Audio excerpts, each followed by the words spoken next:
Writing about place, the great problem when it comes to writing about place is that usually we're writing about places that we know quite well. Our own neighborhood, our own city, some natural terrain near where we live. And because we have long experience in these places, our minds tend to allow our memories of those places to blot out our present perceptions of those places. Landscapes where we have dwelled for a long time become archives, as it were, of memory, and in that way become mirrors of our pasts as much as anything else. So, the great struggle in writing about familiar places is trying to learn how to defamiliarize your familiar sensibilities. This is what Thoreau was trying to do in Walden. He'd grown up around Walden Pond, only a couple of miles outside of Concord, where he grew up. He knew that pond very well. So, how could he write about it in such a way as to capture the particularity of that pond, uh, the Waldenness of that particular pond, its colors, its ripples, its depths, its shadows? How could he do that to a landscape that was as familiar to him as the back of his hand? And in some ways, his book Walden is all about that struggle to try to perceive that landscape not just as a reflection of his own past, but as an intrinsically valuable region, regardless of his thoughts and feelings. Now, ultimately, of course, Thoreau wanted to bring the subjective and the objective together, and he did this beautifully by thinking about the pond itself as both a window and a mirror. The pond in winter, in particular, he could look into the pond and see his own reflection. He could look through the water of the pond and see to the bottom of it.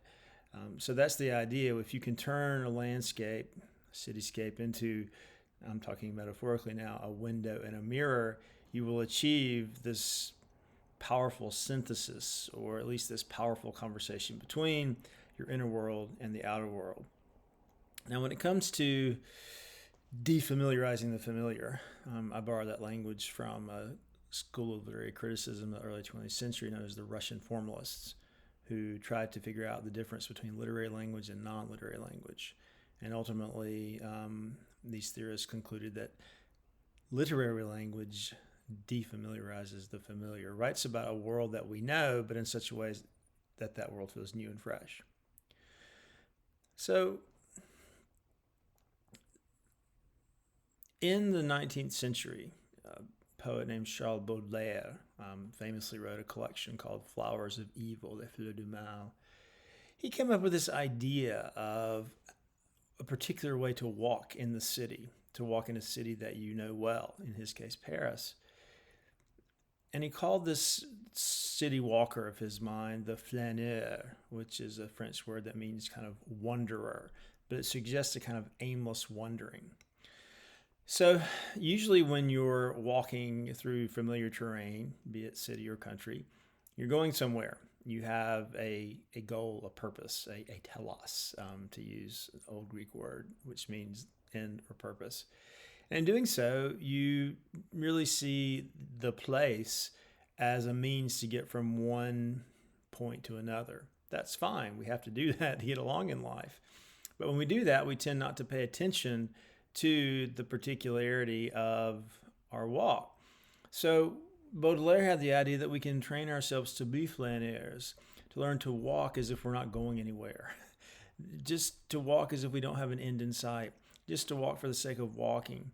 And when we do that, our eyes open to parts of our landscape or cityscape that we may not have noticed before. Oh, that crack in the sidewalk, that fire hydrant, that particular tree, that house over there, those people in that house. And the world suddenly feels new to us and strange to us.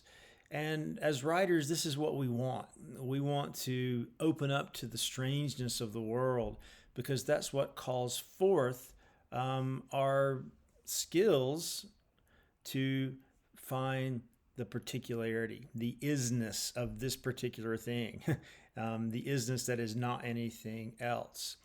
So to practice the stride, the stroll, the wandering of the flaneur, be it in the city or the country, is one way to think about getting at a place as this place.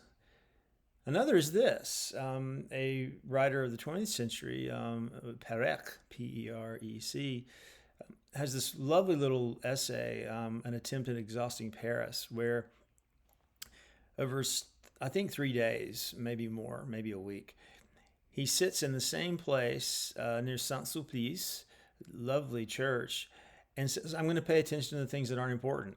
I'm going to pay attention to the things that, say, a tourist would never pay attention to. The tourist would pay attention to Saint-Sulpice and would pay attention to the exotic qualities of this Parisian site.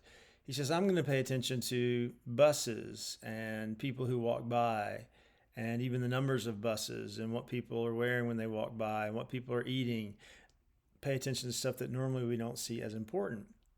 But in doing this, he captures again the kind of isness of this place. He's throwing away traditional hierarchy. Traditionally, when we perceive the world, we're ruled by certain hierarchies that tell us that some experiences are more valuable than others. This, you might say, is inhabiting the world as a tourist would. When we're tourists, we're looking for the sights. We're looking for the important places. And what is not a site and what is not an important place, we don't really worry about. Like, who cares? I can see that in my own country or whatever. So another way to think about cleansing your eyes for a bit of their propensity to kind of reduce the different to the same is to sit in one place for a whole day with your notebook and just pay attention to the stuff that most people don't think is important and that probably you have not thought was important over time, and see what happens. You will experience this place in a new way, and it will become interesting to you, I think. So we might say that these are two different ways to try to open up to the particularity of a place and put yourself in a position to write well about it by avoiding the generalities that we might project upon it because of our own past. One way is moving out into the world aimlessly. Another way is sitting still in the world and paying attention to the parts of the world that normally you would not pay attention to. So those are some thoughts about writing about place, thoughts about techniques that you might use to freshen up the place that you are writing about.